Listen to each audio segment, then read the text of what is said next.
la carta, el mensaje a Esmirna, y mensaje que el Señor Jesús, por medio del apóstol Juan, quien estaba preso por la palabra de Dios en la isla llamada Patmos, cerca de 100 años después de nuestro Señor Jesucristo, el Señor le envía una carta de aliento y de exhortación también a la iglesia de Pérgamo. Y un día, no dentro de mucho tiempo, dice la palabra del Señor que toda lengua y toda rodilla en los cielos, en la tierra y aún debajo de la tierra, toda lengua va a confesar que Jesucristo es el Señor. Entonces, la invitación que queremos hacer es que hoy estés confesando a Jesucristo como tu único Salvador, porque la palabra del Señor dice que con el corazón se cree y con la boca se confiesa para salvación. Pero un día se van a doblar toda rodilla en los cielos, toda rodilla en la tierra y toda rodilla aún de los que están muertos debajo de la tierra, dice la palabra del Señor, para confesar que Él es el Señor. Creo que hoy es el día de que estés confesando que es Él el Señor, el Rey de tu vida, único y suficiente Salvador, quien dio su vida en la cruz de Calvario para que seas salvo. ¿Por qué te digo este versículo que dice ahí en Filipenses capítulo 2, verso 11? Porque en la antigüedad, hace casi 2000 años atrás, nuestros hermanos mayores ahí en Pérgamo tuvieron que ser fieles aun cuando se había levantado un imperio tirano que tenía un emperador que se hacía llamar Señor y casi se hacía también pasar por un semidios, que era uno de los Césares de aquellos días, a quien todo el imperio romano, todo el imperio greco-romano tenía que en un día determinado subir y aún hasta ofrendarle un incienso. Y todas aquellas personas que no adoraban y no lo tenían como Señor, ni tampoco como un semidios a este César de turno, alguna vez fue Nerón, podía ser pasado a espada o arrojado a los leones, pero era muerto, porque quedaba en evidencia. Es decir, si en ese día Jesucristo, si existías en esos días, y Jesucristo era tu Señor, tu Salvador, y era día de celebración y de ofrecer un incienso al César o a este emperador de turno, quien se hacía llamar Dios o era un semidios y era Señor sobre la tierra en aquellos días, y de alguna manera te negabas porque Jesucristo era tu Señor, algún soldado o alguna persona con un poder dado por ese imperio te podía pasar a espada. Por eso dice el libro de Apocalipsis capítulo 2, verso 12, y quiero leer ya toda la carta, después de haber hecho este comentario introductorio. Dice: escribe al ángel de la iglesia en Pérgamo, el que tiene la espada aguda de 2 filos, dice esto: yo conozco tus obras y dónde moras, dónde está el trono de Satanás, pero retienes mi nombre y no has negado mi fe, ni aun en los días en que Antipas, mi testigo fiel, fue muerto entre ustedes donde mora Satanás. Pero tengo unas pocas cosas contra ti, que tienes ahí a los que retienen la doctrina de Balaam, que enseñaba a Balac a poner tropiezo ante los hijos de Israel, a comer de cosas sacrificadas a los ídolos y a cometer fornicación. Y también tienes a los que retienen la doctrina de los nicolaitas, la que yo aborrezco. Por tanto, arrepiéntete, pues, si no vendré pronto a ti y pelearé contra ellos con la espada de mi boca. El que tiene oído, oiga lo que el Espíritu dice a las iglesias. Al que venciere daré a comer del maná escondido, y le daré una piedrecita blanca, y en la piedrecita escrito un nombre nuevo, el cual ninguno conoce sino aquel que lo recibe. Y te decía que estos cristianos que vivían en Pérgamo estaban sufriendo una tremenda, una terrible persecución, porque aquellos que no adoraban al César, aquellos que no adoraban, no le ofrendaban incienso, corrían peligro de muerte, podían ser pasados a espada o arrojados a los leones. Entonces el Señor le dice, el que te escribe esta carta es el que tiene la espada aguda de dos filos. Es decir, no tengas miedo de los que pueden matar el cuerpo, porque el alma no pueden matar. Y recuerdo lo que el Señor le decía a la iglesia, a una de las iglesias de Asia Menor, le decía, no temas por lo que vas a sufrir, porque el que te escribe esto un día estuvo muerto, pero he aquí que yo vivo. No tengas temor de la muerte, estaba diciendo el Señor a la iglesia de Pérgamo. A pesar de la persecución, a pesar de las amenazas de muerte, a pesar de la tribulación, no temas, porque así como yo vivo, ustedes también van a vivir eternamente. Y este era en el contexto en que ellos vivían, en un gobierno tirano, en una cultura donde también, dice la palabra del Señor, que ellos adoraban el querer saber. ¿Sabes que los griegos siempre adoraron o amaron estar al filo del pensamiento? Ellos buscaban nuevos dioses, buscaban nuevas filosofías, nuevas formas de vivir la vida. Y eran personas que eran pensantes, eran de una gran cultura.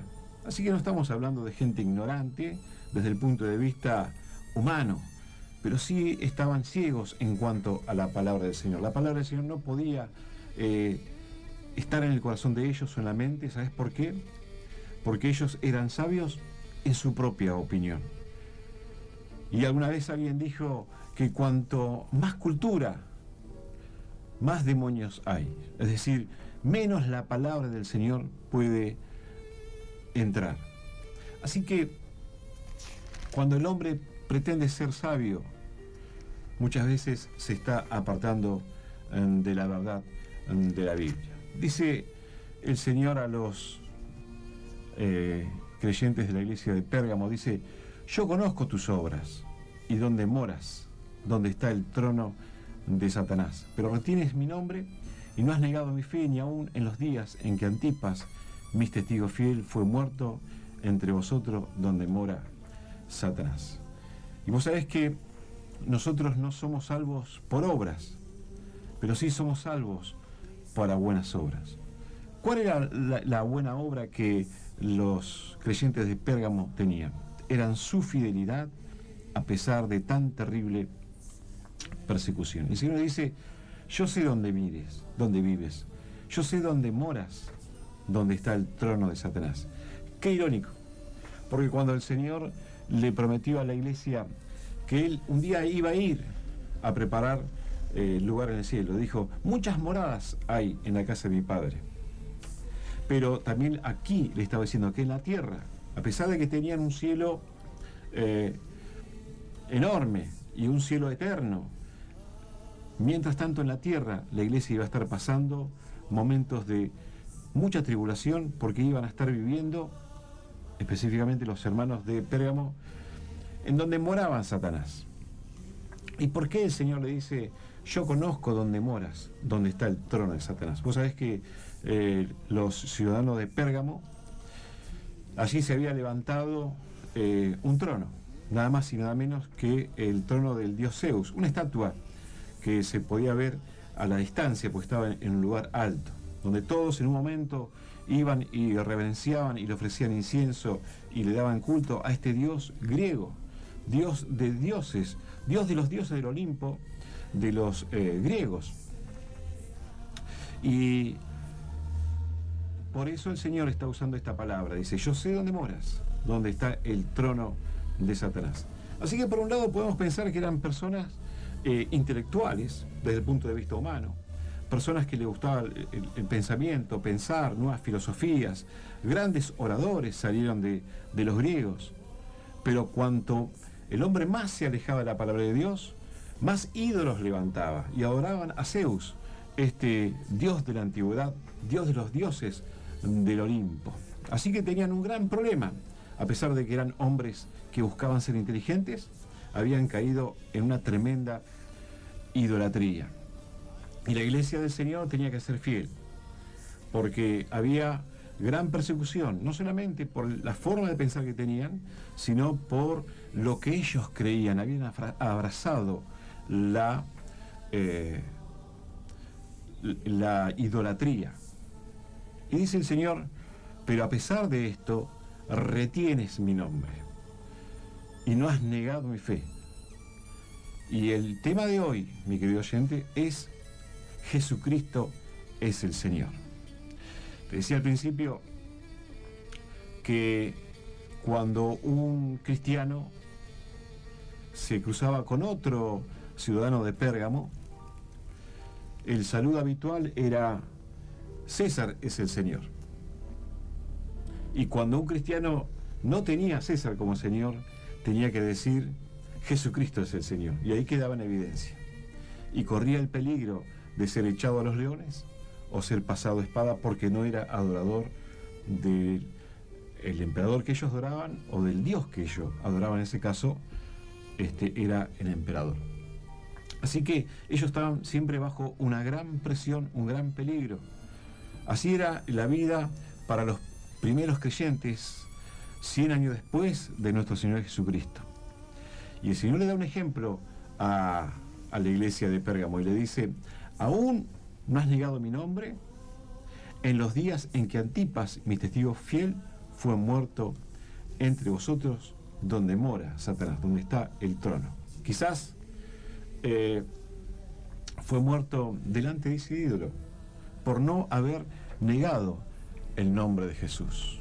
Tal vez Antipas se cruzó con algún soldado, con algún gobernador, con tal vez hasta algún ciudadano común y corriente, y lo saludó, como quien saluda hoy en día, buen día, o buenas noches, o cómo estás.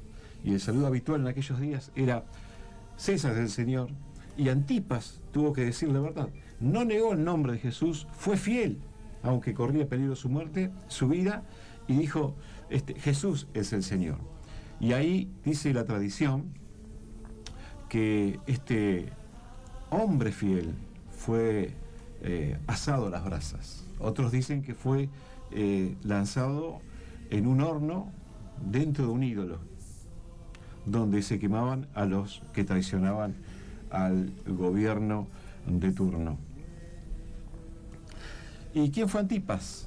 Vos sabés que no hay registro de que haya sido un líder, un pastor, un obispo de la iglesia de Pérgamo.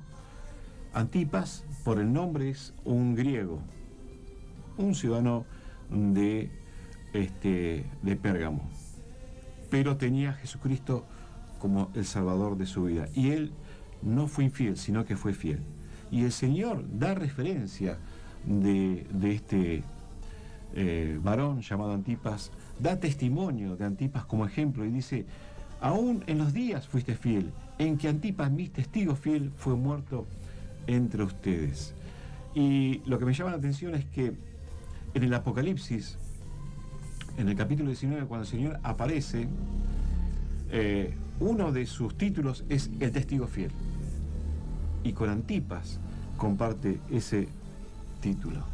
Antipas, mi testigo fiel. Y yo pensaba en este versículo. El Señor Jesús dijo, aquel siervo fiel, aquel siervo bueno y fiel, le dijo, entra en el gozo de tu Señor, por cuanto has sido bueno y fiel. Un día va a llegar el momento en que hayamos pasado por persecuciones. Un día va a llegar el momento en cuando hayamos pasado por todas las tentaciones, por pruebas de fuego. Y el Señor nos va a recompensar. Va a recompensar a cada uno según sea su obra. Y a muchos nos va a decir, yo creo en mi corazón que a mí me va a decir, a vos Joshua te va a decir, a vos mi querido oyente, mi querido amigo que escuchas y que sos fiel a pesar de la tentación y de la persecución, un día te va a decir, entra en el gozo de tu Señor, por cuanto has sido fiel en lo poco, sobre mucho te pondré. ¿Por qué? Porque has sido bueno y fiel. Y que seas hallado fiel, como fue hallado Antipas, y que el Señor se pare delante de los ángeles, delante del Padre, y pueda confesar tu nombre. Porque dice la Biblia, como decíamos al principio, aquel que confesare mi nombre delante de los hombres, yo le confesaré su nombre delante de Dios y de los ángeles allí en los cielos, en la eternidad. Así que tengo ya la imagen esa de ese momento que voy a vivir cuando el Señor Jesús se levante delante de los ángeles, delante del Padre, y me diga a mí: entra, Ricardo, por cuanto has sido fiel en lo poco, sobre mucho te pondré. Que ese sea el motivo de por qué tenemos que ser fieles a nuestro Señor Jesús, a pesar de la tribulación y a pesar de la persecución. El tema de hoy es: Jesucristo es el Señor, que lo podemos confesar, a pesar de, como la iglesia de Pérgamo, que sufría persecución, tribulaciones, y a pesar de las tentaciones. Dice la palabra del Señor en el verso 14: pero tengo unas pocas cosas contra ti, que ahí retienes a los que retienen la doctrina de Balaam, que enseñaba a Balac a poner tropiezo ante los hijos de Israel, a comer de cosas sacrificadas a los ídolos y a cometer fornicación. Esto quiere decir que no solamente la iglesia de Pérgamo, nuestros hermanos mayores en la antigüedad, 100 años después de Jesucristo, hace 2000 años atrás, no solamente eran perseguidos y muchos muertos a espada por no tener a César como su Señor, sino a Jesucristo, y ser fieles en la persecución, como Antipas, que hablamos hace un segundo, sino que también estaban siendo tentados. Y una de las tentaciones era provocada por una doctrina, una enseñanza que el diablo introdujo, al no poder cambiarles de Señor, al no poder quitarles al Señor Jesucristo de su vida, les introdujo una enseñanza que salió de la misma iglesia. Y vos sabés que desde el principio de la humanidad siempre han habido herejías, han habido interpretaciones, doctrinas o enseñanzas, aún desde el principio de la historia de la humanidad, te decía, desde el huerto del Edén. El diablo mismo le habló a través de esa serpiente que era astuta, le habló a Eva, quien no guardó la palabra del Señor y le habló de lo que dijo Dios. Y el diablo le dijo a Eva: con que Dios dijo. Es decir, vienen con la Biblia, vienen con la palabra de Dios y se la interpretan de otra manera como ellos quieren. Por eso, mi querido oyente, un texto fuera de su contexto sirve para un pretexto. Y ese pretexto le hizo caer en error a Eva, y Eva dio de comer a su compañero, que fue Adán. Y dice la Biblia que el pecado entró por un hombre y por ese hombre también entró la muerte. Y la muerte quería entrar a través de esta doctrina en los días de la iglesia de Pérgamo. ¿Cuál era la doctrina falsa? La doctrina era de Balaam. ¿Quién fue Balaam? Tenemos que remitirnos al Antiguo Testamento, en el capítulo 22 del libro de Números. Y yo te diría, para que conozcas bien la historia, que busques el libro de Números, el capítulo 22, y ahí te vas a enterar, y vas a comprender este suceso en todo su contexto. ¿Pero quién fue Balaam? De manera resumida te digo que fue un profeta, uno de los profetas con más visión. Y dice la Biblia, aquel que conocía la ciencia del Altísimo. Así que conocía bien la voz de Dios, conocía bien lo que Dios le revelaba. Y este Balaam fue buscado por un montón de reyes, por un grupo de reyes, para poner tropiezo al pueblo de Israel que estaba pasando por ahí, que hacía poco había salido de la esclavitud de Egipto. Y estos reyes, esta unión de reyes, se habían organizado para darle un dinero, para hacerlo rico a Balaam, y que este hombre se corrompiera tras ese dinero mal habido y que en vez de maldecir, maldiga. Parece que era un profeta que cuando él hablaba, cuando él bendecía, aquellos que bendecía era bendecido. Pero ellos querían que lo maldiga Israel, porque Israel venía ocupando todas las tierras y ellos tenían miedo del pueblo de Israel, que era un pueblo poderoso, un pueblo bendecido, un pueblo que venía siendo sacado con la mano poderosa de Dios. Y este hombre amó el premio de la maldad, dice la palabra del Señor, y fue a maldecir al pueblo de Dios, y no pudo. Pero hay algo que me llamó mucho la atención, que a pesar de que este varón, llamado Balaam, podía escuchar la voz de Dios, y aún podía hacer ofrendas para que Dios descendiera y hablara con él, Dios en un momento usó una asna, su propia asna, para hablarle al profeta. Y qué paradójico, qué irónico, porque el hombre que conocía a Dios, que conocía la voz de Dios, que conocía la ciencia del Altísimo, uno de los hombres con más visión, fue aquel hombre que dijo, aún cuando estaba caído en la fe, estaba no en condición delante de Dios, pudo ver de lejos, en visión, a la estrella de Israel, al Mesías. Lo profetizó, aún caído, dice la palabra del Señor. Así que fíjate la visión que tendría este profeta, hoy falso profeta Balaam.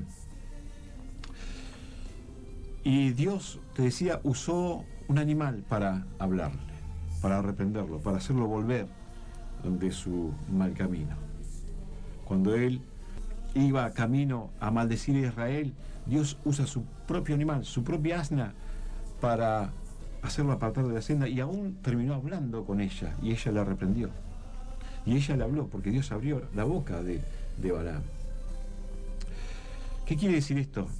Quiere decir que el hombre muchas veces se corrompe. En este caso los profetas, los predicadores, los que tienen que enseñar la ley al mundo, al prójimo, a la humanidad, van tras el premio de la maldad, se corrompen, diluyen la palabra del Señor y terminan desviándose. Pero Dios usa la naturaleza para llamarnos la atención. Y recuerdo inmediatamente cómo la naturaleza es fiel. Aunque nosotros somos infieles, los animales saben escuchar la voz de Dios y aún son sensibles. Un asna le reprendió a Balaam. Y me recuerdo al gallo al hombre del gallo del Nuevo Testamento, que fue el apóstol Pedro. El apóstol Pedro fue reprendido por el Señor Jesús cuando él le prometió que iba a ser fiel y iba a estar con él en toda situación. A pesar de lo que pase, Pedro le dijo al Señor Jesús, Señor, yo voy a estar contigo. Y a lo que el Señor Jesús le responde y le dice, Pedro, yo te digo hoy que antes que el gallo cante, me vas a negar 3 veces. Antes de las 5 de la mañana, cuando el gallo cante, vos ya me has negado 3 veces. ¿Y qué fue lo que pasó? Llegó la noche, después de que él lo negó 3 veces, se despertó la conciencia de Pedro. Lo que Jesús dijo tenía razón, el gallo cantó y Pedro se quebró. Y ahí se dio cuenta que no había podido ser fiel. El hombre muchas veces se desvía, el hombre muchas veces no es fiel, pero la naturaleza es fiel. Fueron los animales que entraron al arca y la humanidad se quedó perdida, fuera del arca, y sufrieron el juicio. En Nínive dice la palabra del Señor que hasta los animales ayunaron y Dios perdonó. A pesar del enojo de Jonás, Dios perdonó a esa ciudad de los ninivitas. Fueron 70 profetas, lo que nos cuenta en la palabra del Señor, que usaron asnos para recorrer todo Israel en la antigüedad y llevar la palabra y juzgar a los israelitas.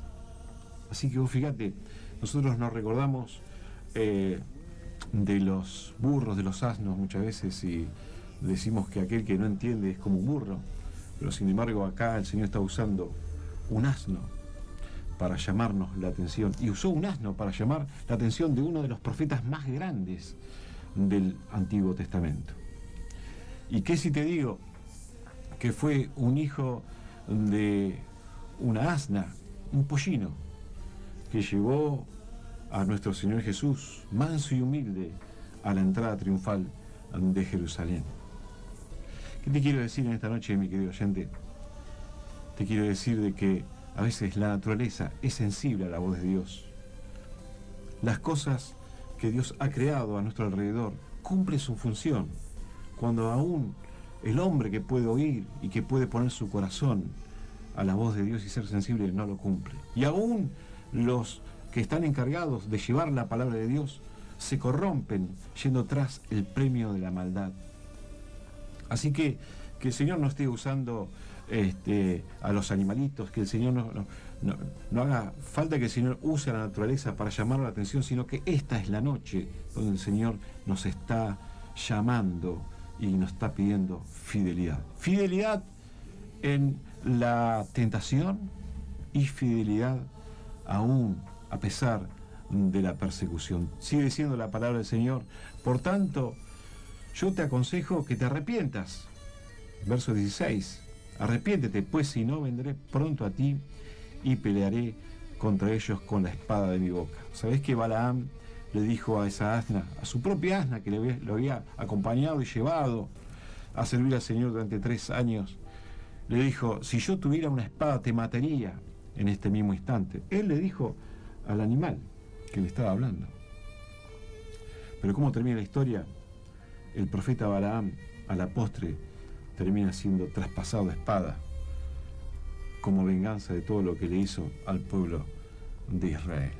Por eso el Señor en este tiempo dice que va a pelear con la palabra, con la espada de su boca, que es la palabra de Dios. Sabemos que su palabra es espada de doble filo que penetra hasta partir el alma, el espíritu, y entra hasta lo más profundo del corazón del hombre. Y con esa espada un día Él va a venir con la espada de su boca y va a destruir a todos estos que sostienen y retienen falsas doctrinas, falsas enseñanzas, y que son falsos maestros y falsos profetas. Que no sea una falsa enseñanza, una falsa doctrina lo que te esté invitando a desviarte del camino del Señor, sino que sigas por la verdad, por la senda que el Señor trazó para que tu alma sea salva. Y verso 17 dice: el que tiene oído, oiga lo que el Espíritu dice a las iglesias. Al que venciere le daré a comer del maná escondido y le daré una piedrecita blanca, y en la piedrecita escrito un nombre nuevo, el cual ninguno conoce sino aquel que le recibió. La palabra del Señor dice que el día de mañana, no dentro de mucho tiempo, tenemos una gran promesa: la novia de Cristo, lo que hemos recibido a Jesús como nuestro único y suficiente Salvador, lo que hoy retenemos el nombre de Jesús como Jesucristo, como Señor de nuestra vida. Hay una promesa que Él un día nos va a dar esa piedrecita y un nombre nuevo, y nos va a dar del maná, el maná escondido que tiene en su presencia. Así que estemos levantando nuestras cabezas, que estemos levantando nuestra mirada y que tengamos nuestra vista puesta en las cosas futuras, en el cielo y no tanto en la tierra, y que podamos ser fiel a través de las dificultades, persecuciones, y aún fiel en la misma tentación.